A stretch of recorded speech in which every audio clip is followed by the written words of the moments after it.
Thank you for tuning in to the Political Soup, where you hear editorial about the issues of the day and political philosophy. Your hosts are Nick Alex, our progressive, Dana and Pugh, our conservative, Paul Laws, our classical liberal, and here is our moderator and your host, John Toll. Hello again, and welcome to the Political Soup podcast. I am your moderator, John Toll, and below me we have the usual suspects in reverse order today: Paul, Nick, and Dana. And I'm gonna start with actually Paul and jump around all over the place. It's gonna be a madhouse. But anyway, the article that we're talking about is actually from NPR. New Year's brings minimum wage hikes in 10 states. And essentially the article is talking about how it's up to local state governments if they want to raise it on top of what the federal's done, and whether or not those minimum wages are a good thing or not, and how that affects local businesses, whether it's positive or negative on state lines, all kinds of things of that nature. So again, I'm going to start out with Paul. I'm going to get Paul's opinion on the article. We'll post the link to it down below as usual, of course. So Paul, what do you think about the article and just the idea in general of minimum wages and you know, raising them up to kind of increase the standards of living, or to try and match the standard of living?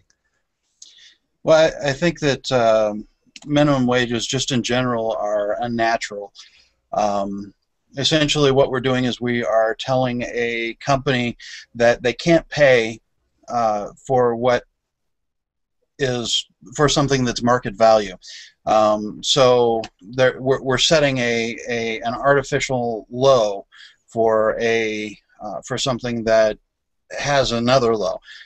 The effect that generally has is that you know, a lot of the folks that would ordinarily be taking those jobs would either, number one, not get those jobs because they would be just eliminated, or they would be shipped overseas, shipped to another state, that sort of thing.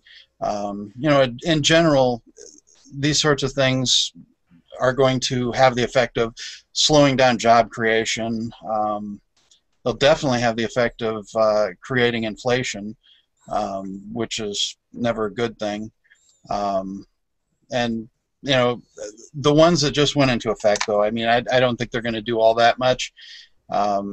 Essentially, they're raising the minimum wage to a point that, you know, most people already make over that anyway. It's not probably going to affect too many people. You know, the folks that would have had the biggest effect have already been affected. Now, it does say in the article that the higher wages should affect about 1 million people, just from, you know, going from wherever they're at now to the next step. And excuse me, the article talks about how this is going to affect a lot of small businesses in ways that might not be particularly useful. I mean, you know, you look at a small business that's paying close to the minimum wage or at the minimum wage, and you know, they're trying to incent their other workers that do a good job by giving them a little bit more. But if everybody comes up to that same level, now you've got everybody making the same thing, even whether you're a good worker or not.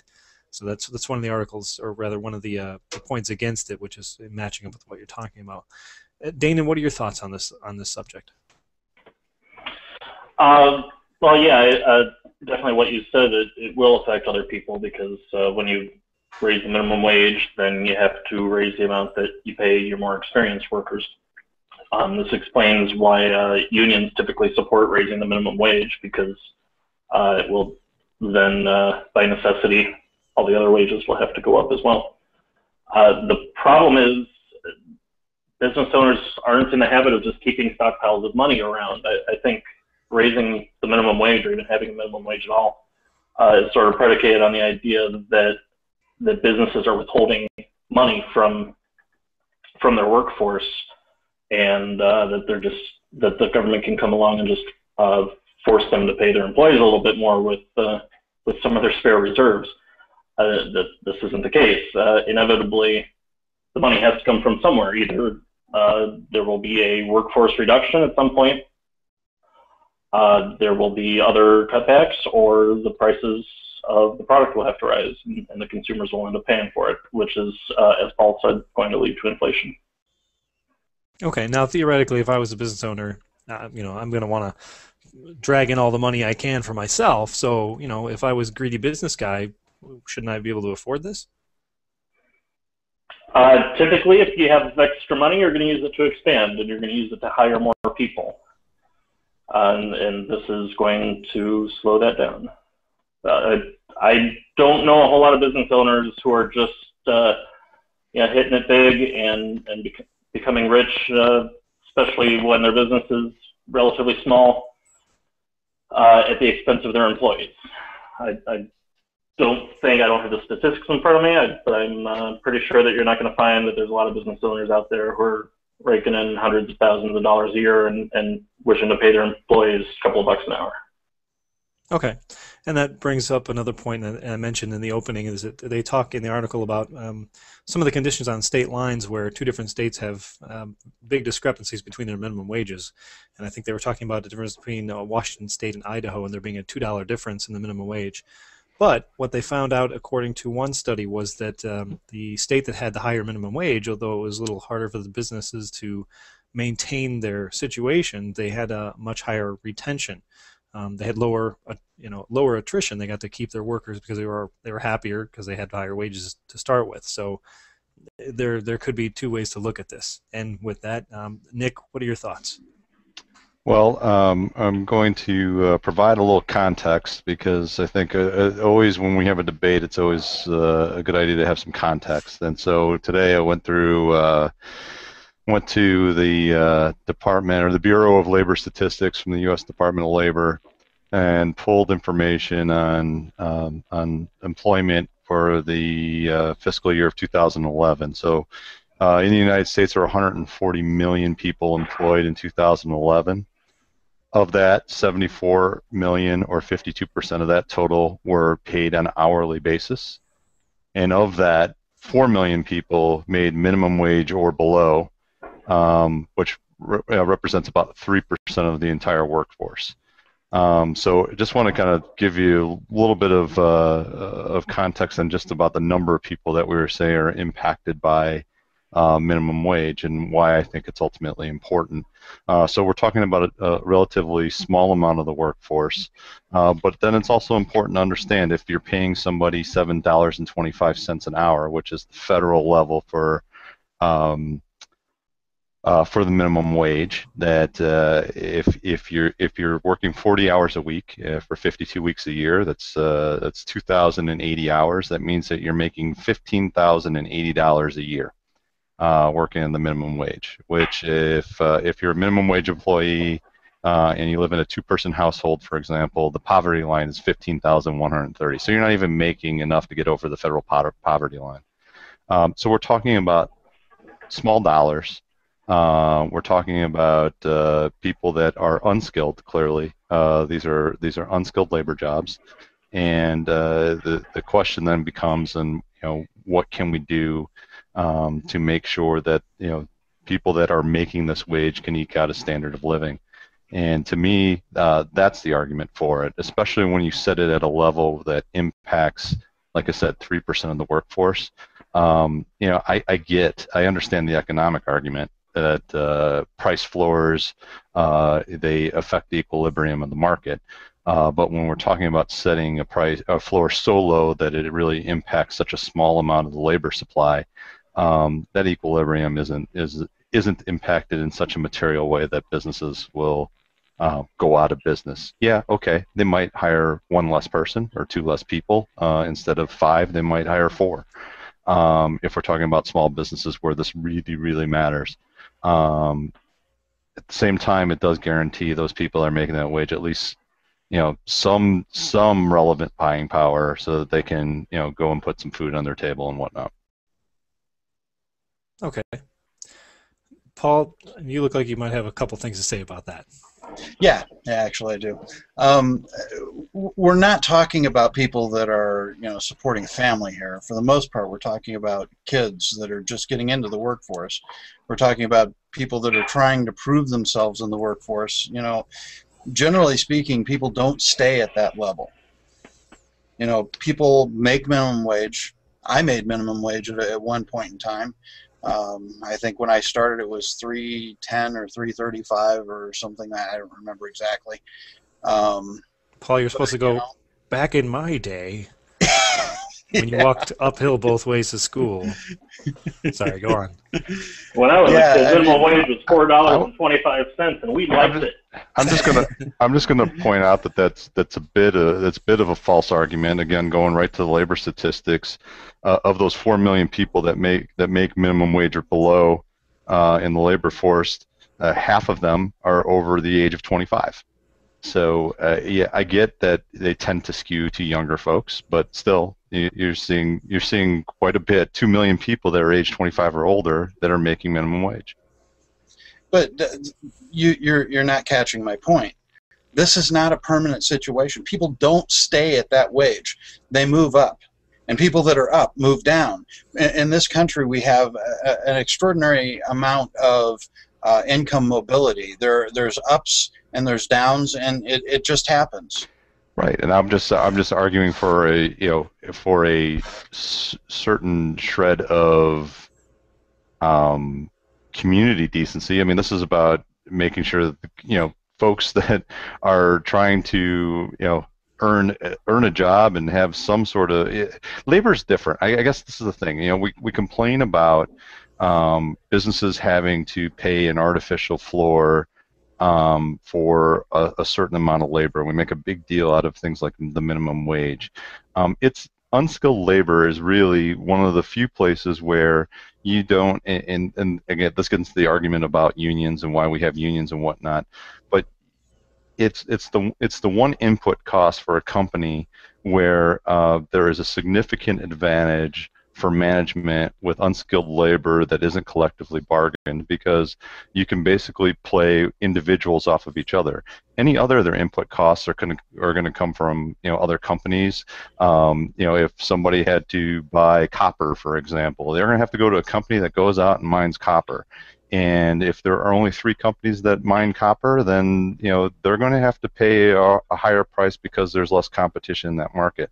Labor doesn't work that way, and to me the issue then becomes is it's not the question of a copper company that's going out and trying to make a profit, and if they have to lower their prices 10 cents, then their profit falls by that much.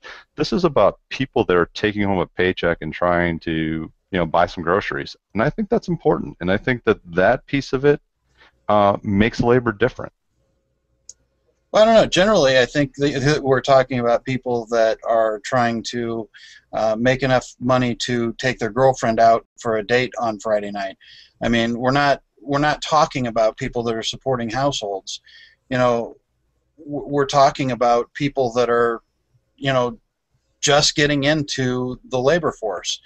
And I mean, it's a different situation. And through raising these rates, you're essentially taking a number of them out of the workforce. I realize you said that that's okay in order to make it better for everyone. But the problem is there becomes a point in time that it just doesn't make sense to keep those jobs in this country. It makes more sense to buy the same product from China, who makes it for tons less. Well, now we're getting into a totally different argument, but I'm willing to get into this if you guys want to start. No, I think, I guess, again, a little bit more context. I always kind of go back to, we can have theoretical debates, and we can have little touches of reality. When it comes down to it, there are 192 member nations to the United Nations. You know how many do not have a minimum wage in their country? How many? 17.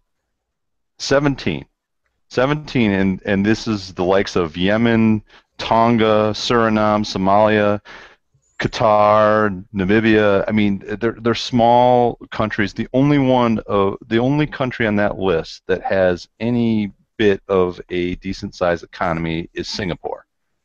So there's 17 nations out of 192 that don't. And I'll freely admit, if you go and look it up, there are some nations within Europe that don't have, and large ones. When you talk about Italy and Germany, that don't have legislation governing a minimum wage, but they do have legislation saying that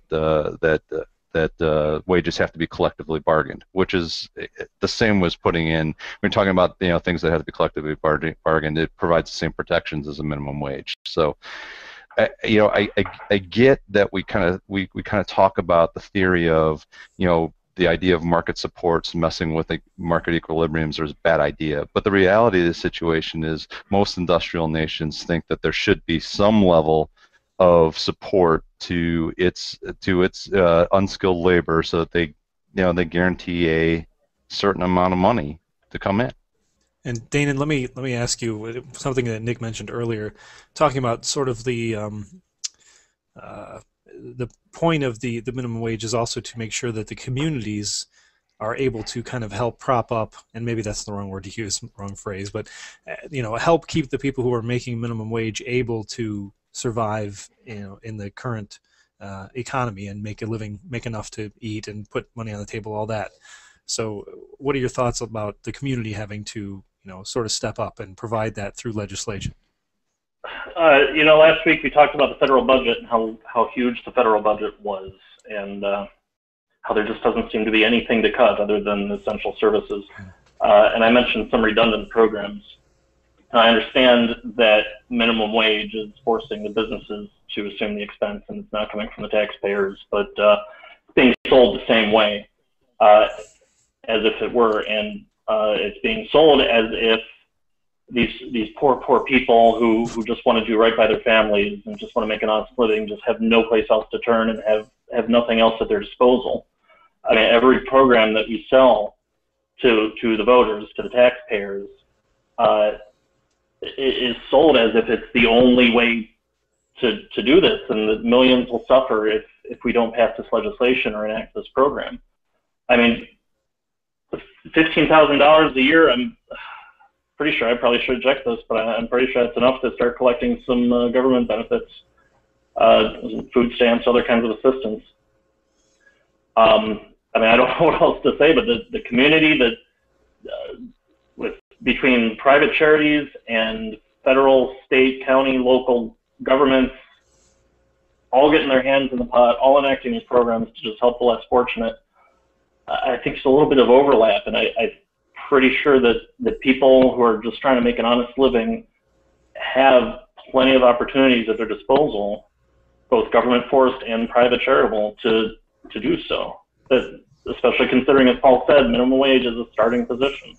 Nobody who is the least bit competent stays at minimum wage for very long. Okay. And Paul, you look like you got more to throw out there. Well, actually, I was just going to reinforce that point, just that, honestly, we're not talking about people who have been in the workforce for 15 years. We're talking about people that are just joining the workforce, whether they're just out of college or whether they, have a job, in high school or whatever. I mean, it's relatively new folks to the marketplace. And that said, I do not believe that we're talking about theoreticals here. I mean, we're not. We're talking about things that are happening. We're talking about jobs that do go elsewhere because we can't afford to keep them here. Well, what do you think about the Nick's point that 2 out of the 4 million are over 25? You have to assume some of those people have families, maybe even a significant number of them have families. If it's affecting those families, what do you propose as an alternate solution? 35% of them are married. 35% of them are in the age group of 25 to 54. Well, 100% of them are having the minimum wages increased. That's another example of government legislation being one size fits all. It's all black and white. I mean, if we're so concerned about people raising families or supporting households on this, why doesn't the minimum wage take that into consideration? We just say there's a minimum wage for everybody, and it affects people in high school, it affects children, it affects retired people, it affects everything. I'm all for stair-stepping it based on period, where people are in their life. You want to pay teenagers less than $7 an hour, but you want to pay somebody who's 25 and married more than $7 an hour, then that's fine if we want to get into that. But what I hear from you guys is that it's not a good idea to have minimum wage, and now we're talking about setting up one that's different for different people. It'd be easier to swallow. I'd still oppose it, but it seemed to make a little more sense. Well, I think it's clear that essentially we're talking about people that are just entering the job market. We're not talking about, let's check back We're with talking these people. about people that are unskilled, Paul. There's a difference between being, I know, listen, I grew up in the there's restaurant. not much of a difference. I grew up in the restaurant business. I've seen the people As did I. Yeah, so I've seen people that have been working, waiter and waitress jobs for years. I made under the minimum wage, as a matter of fact. Most people in the food service industry do, because they get tips on top of it. So their tips and their lower than minimum wage hourly rate is supposed to be at least in excess of the federal minimum wage benefit. But there are plenty of people that are I just reject the straw man that we're always talking about it's a kid or somebody that's one that takes out his girlfriend. There are plenty of people out there that are trying to make a living doing things that they're just not skilled at. They don't have the education necessary to move beyond that. They've learned how to wait tables, and that's what they do. It's not about education. Anybody who is in a job for more than a couple of months or weeks even is no longer unskilled, as long as they're applying themselves in the least bit. Waitresses, line workers, McDonald's employees, anybody who works there for a few weeks can no longer be called unskilled. But those jobs would be considered unskilled jobs that there isn't a requirement for you to have some sort of educational background to hold those jobs. But they're not all making minimum wage, because at some point the company has an interest in keeping that employee on rather than hiring a new employee and retraining him. Although you would have to be able to say that has limited upside. If I have a waitress that's good, I might provide her a certain amount of higher wage because she brings in more customers. But at some point, the gap between me hiring a new person that's unskilled that I can hire at minimum wage, and the fact that I might pay her $1 an hour more or $2 an hour more, but that gap can't get too large, because at some point, waiting tables is waiting tables. You don't need to have an educational background to do it. And that's how it is. Exactly. That's what the market pays. Sorry, hold on a second. Let me split that up. Paul said that's what the market pays. What did you say, Dana? I said in the minimum wage law doesn't change that. That's the way it is. Well, right. But I'm just saying that there are going to be plenty of jobs that are unskilled that are going to require absolutely no kind of education to do, and without a minimum wage protection, those people that are taking those jobs are going to be working for $3 an hour. They're going to make $15,000 a year. They're going to make $9,000 a year or $6,000 a year, and that's just unacceptable. I don't believe as a country that we can sit here and say that that's okay. There has to be a certain amount of decency here that we can at least provide some people some sort of protection that says, okay, if you put in an honest day's work, you should at least make $7 an hour. That's not asking for a lot. I have 2 points here. Let's look at this logically. First of all, let's check back with these people in 10 years, because statistically speaking, in 10 years, the greatest majority of them will not still be in that rung. Now, the second point is this. What if I change jobs and I decide to become a chef? Well, I'm not going to get paid very much. Absolutely. I would probably get paid more than minimum wage if you went and got your education. You can't be a chef without going to chefing school. That's kind of my point. If I went and I have no credentials as a chef. If I went and started, trying to become a chef now, I wouldn't get paid very much. I would get paid minimum wage. If I wanted to get paid less than minimum wage in order to get more experience, you say no. But what if I want to? What if this guy over here is going to hire me to work for less than minimum wage, and I'll get experience from him? What's that? You can't do it. Exactly. Of course, there are ways around that, right? Because I could think of many unpaid internships that people take to learn skills like that, so they can get so as part of their education process. Well, that's an internship. That has nothing to do with. But you're getting the relevant experience that becomes part of your resume. I mean, there are ways that you can absolutely, do it. And I believe me, I am all for internships. But the point is, I should be able to do that without a degree behind me. I should be able to go to a company and do some work for them, and have them pay me $0.25 an hour, if that's what I want. If that's what they want. If we both agree on that, that should be okay. The government shouldn't step in and say, well, you guys have agreed on that, but no, we won't let that happen. Because the ramifications of that agreement has ramifications beyond just the two of you. And that's the reason. It doesn't. Sure it does. It does not. Because, it doesn't. Because, yeah, it does, Paul, because you're saying that you're willing to work for $0.25 as opposed to $7.25. It does. Well, no, you just says that you're willing to work for $0.25, and people that do not have some sort of collective protection behind them will, $0.25 is better than zero. I want to be at least able to make $0.25 an hour. But then that tells other companies, well, I can break the law too, and I can go hire somebody else for $0.25 an hour. And pretty soon, people that are going to benefit the law. Okay, so if McDonald's were suddenly able to hire its cashiers and its cooks at $0.25 an hour, what would they do with all the extra money? Good question. It depends on what their priorities are. Well, one option is to pay more to their shareholders and the company's CEO and president. Another option is to start selling Big Macs for 50 cents a burger, and I suspect it would be a combination of both. And run Burger King out of it. Come on, you guys are economists. You understand that the pricing piece, the people will pay for a Big Mac what they value the Big Mac at. That's how pricing's set. Okay, it doesn't. Competition comes into that as well. It has absolutely nothing to do with. Yeah, it's all about supply and demand. It doesn't have to do with the cost of the product. Let's make no mistake here. What you are saying also applies in the labor market. People will pay what the job is worth. Now, if you tell them that they can't pay what the job is worth, the job's going to go away. No, it's not. It's not what the job is worth. It's what they can get away with paying. And when there is a distinct what the job is worth. What they can get away with paying is what the job is worth. Again, why we go back to labor is different. When there is a distinct disadvantage here.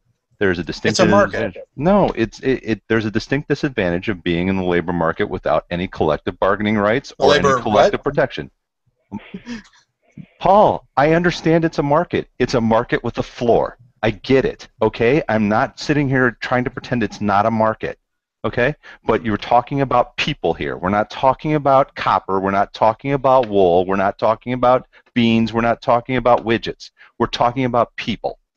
And because we're talking about people, we need to have the freedom to allow those people to negotiate what's best for them rather than having the government decide that this is what's best for you. Yeah, but we sit here and pretend that the government's some abstract thing. The government isn't abstract. The government is a representation of the people. And if we're going to protect our communities, and this is what it always comes down to with you and me. It's about protecting the community above the rights of the individual. It is better for the community that there is a floor here so that the people can make $7.25 an hour as opposed to one person saying, you know what, I'll work for 50 cents. And then that has ramifications on everybody else that could possibly be making $7.50 You bet it an hour. does.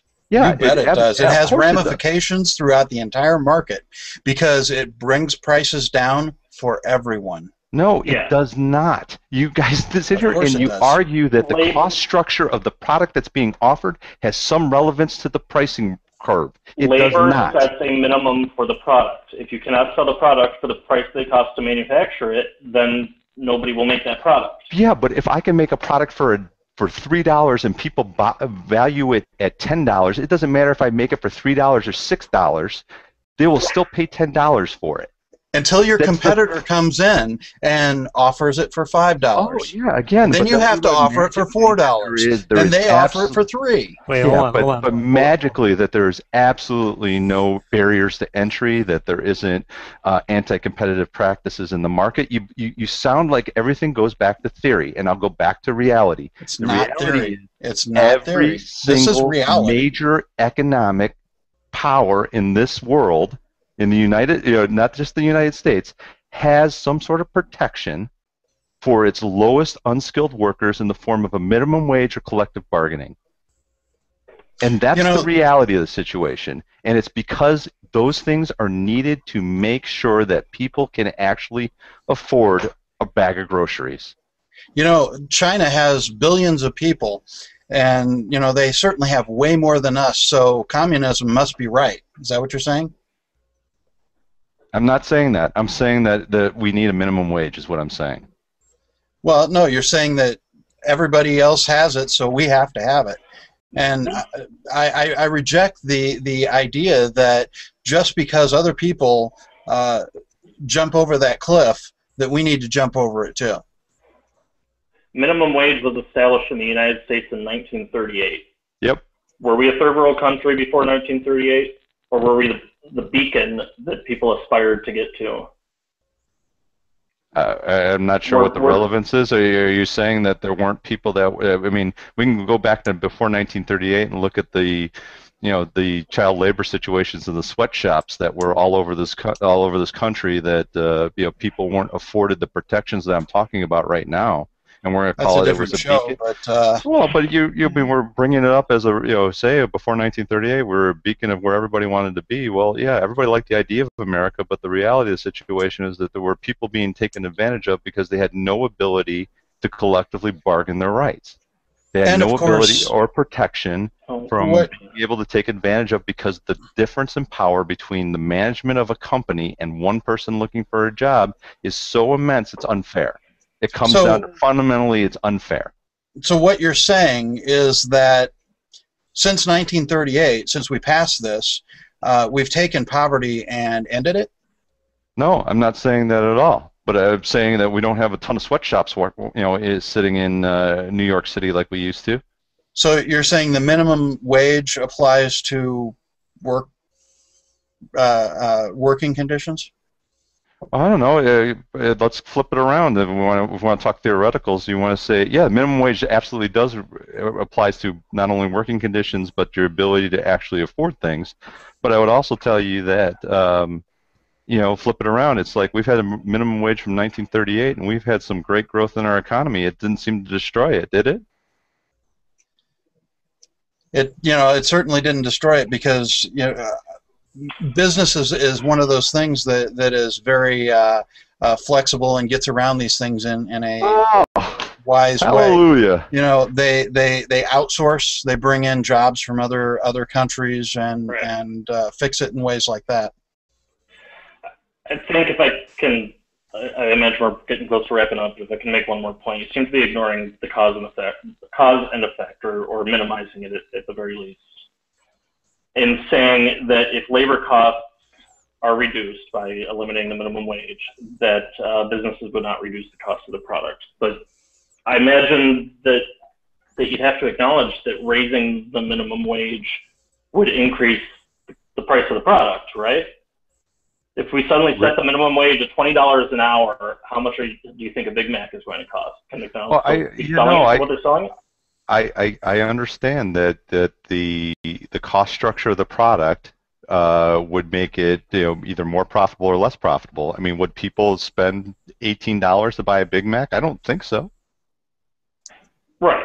So McDonald's will get out of the business, but that's aside from right. But you're right. It is a separate point. But raising the cost that it makes raising the price that it costs a business to make that product is going to result in increased price of the product to the end consumer, is it not? It can, but it doesn't necessarily mean that it will. I mean, it was the whole Papa John's, argument that he was going to, because of Obamacare, he was going to increase the cost of his pizzas. That only works if everybody else does it, right? So if he has the ability to go back to the competition idea that Paul said, if I can go to Pizza Hut and still get my pizza for $10 instead of $10.50 because Papa John's decided to take it up 50 cents because of Obamacare, it's the fallacy that the cost determines price. Price is determined by value. It's determined by supply and demand. So yes, if you cannot produce a product that is at a cost lower than the value people would put on it, then you will not make it, and you will move out of that market. But That is supply and 100% demand, certain. the supply and demand is affected by competition, is it not? It is, of course. And if Because that McDonald's supply is.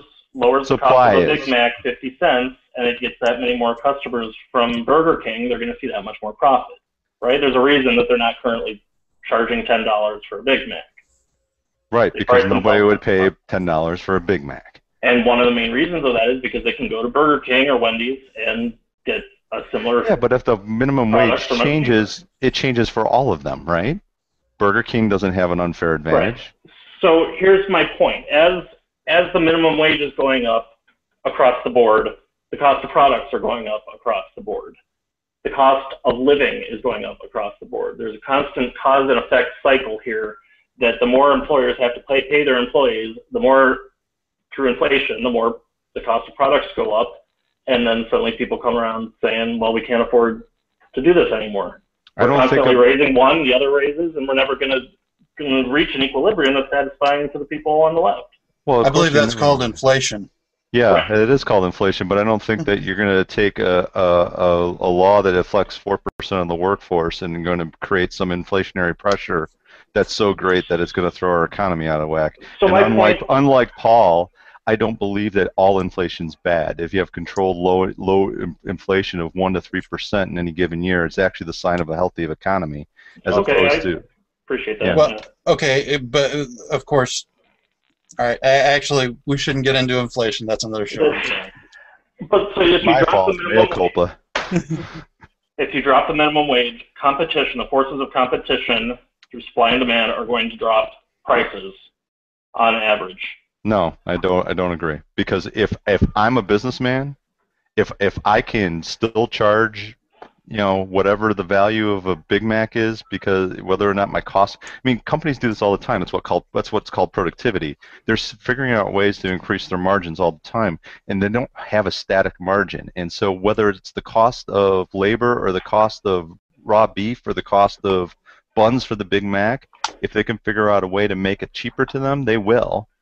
That's what productivity is. They're not going to give it up on the price side unless they have to. What about all the customers that they're losing because the minimum wage is just dropped? So we have people across, whatever 4% of the economy that suddenly can't make enough now to eat out. Isn't some company going to come in, some food restaurant going to come in and try to service those people? No, because there's no money in it. Sure there is. No, there isn't. There's no money in it. There's no money in. That's why you need protections for the poor. There's absolutely no reason for a market to serve them because there's no value to be extracted from them. Okay, guys, let me interrupt a little bit. I'm gonna sum up for a second and sort of, Nick, what you're saying is, and just for my own clarification, and maybe some parts of the audience might be interested in this. What you're kind of saying is that there's certain people that get to a certain point and maybe they just don't have the intelligence, they don't have the physical skills, whatever, and they'll never get beyond what they start out at just because they're unlucky souls or whatnot. That's not what I'm really saying. What I'm saying is that there are certain jobs that do not require skill set. That's what you have unskilled labor for. So in essence, you're talking about a commodity. Anybody can do it, and there's absolutely no reason to pay somebody more than what you can minimally pay them to do that job. Okay, so then, right. So then, what's the point of the minimum wage then? It's to protect them from from basically having a death spiral from themselves. So that if you're willing to do it for $7, but I'm willing to do it for $6.50, I do the job for $6.50. Then Danon comes along and says, "Well, I can do that job. I can do it for $6, and the job is, putting French fries into the fryer." The three of us could probably do pretty much the same job no matter how skilled we were, because the French fries go in, you watch the timer, and then you take them out, you get fries. I don't know, I have a scar on my foot that says otherwise. I think this is a good You note might to be a little end. more skilled than I am. Yeah, a good note to end the show on. Apparently, Danon's skill level is not quite as high as Nick's. All right, guys, I appreciate your time. It sounds like an argument that we'll never ever agree on, apparently. But we'll also have to catch back up at some point and talk about the other side of the planet, labor, which we've touched on that before on another show. But I think it might deserve another touch. But anyway, thanks again for your time, guys. And again, for those of you watching, thanks for joining us, and tune in next week. We have another show. I believe the next one's about gun control, so we'll see how that goes. Thanks, guys. Paul, Dane, and Nick, have a good evening. Audience, thanks again for joining us. Good night. Good night. Night.